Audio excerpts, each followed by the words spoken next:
అయితే ఏపీకి మరో తుఫాను ముంచుకొస్తోంది. బంగాళాఖాతంలో అల్పపీడనం వాయుగుండంగా బలపడిందని, అది మోంతా తుఫానుగా దూసుకొస్తుందని వాతావరణ శాఖ చెబుతోంది. ఆగ్నేయ బంగాళాఖాతంలో వాయుగుండం కొనసాగుతోంది. ఇది అండమాన్ నికోబార్ దీవులకు 510 కిలోమీటర్లు, చెన్నైకి 890, విశాఖపట్నానికి 920, కాకినాడకు 920, ఒడిశాకు 1000 కిలోమీటర్ల దూరంలో కేంద్రీకృతమై ఉందని వాతావరణ శాఖ తెలిపింది. ఇవాళ తీవ్ర వాయుగుండంగా మారే అవకాశం ఉన్నట్లు తెలుస్తోంది. సోమవారం అర్ధరాత్రి లేదా మంగళవారానికి తీవ్ర తుఫానుగా మారుతుందని వాతావరణ శాఖ వివరించింది. తుఫానుగా మారాక ఉత్తర వాయువ్య దిశగా కదులుతూ మచిలీపట్నం, కళింగపట్నం మధ్యలో కాకినాడ సమీపంలో మంగళవారం సాయంత్రానికి తీరం దాటే అవకాశం ఉందని పేర్కొంది.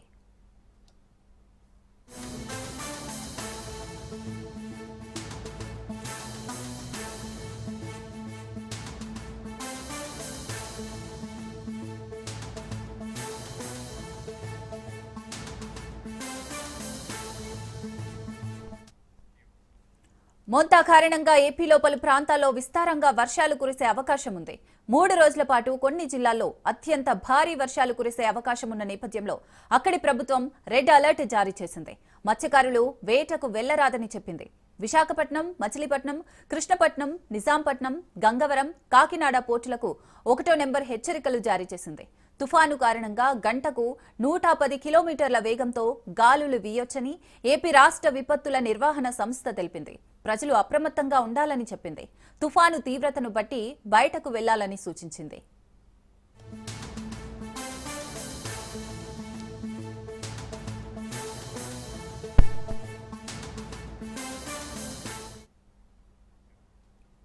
ఇక తుఫాను కారణంగా ఏపీలోని తీర ప్రాంత జిల్లాలో ఉన్న విద్యా సంస్థలకు 28, 29 తేదీల్లో సెలవు ప్రకటించాలని వాతావరణ శాఖ అధికారులు విద్యాశాఖ అధికారులకు సూచించారు.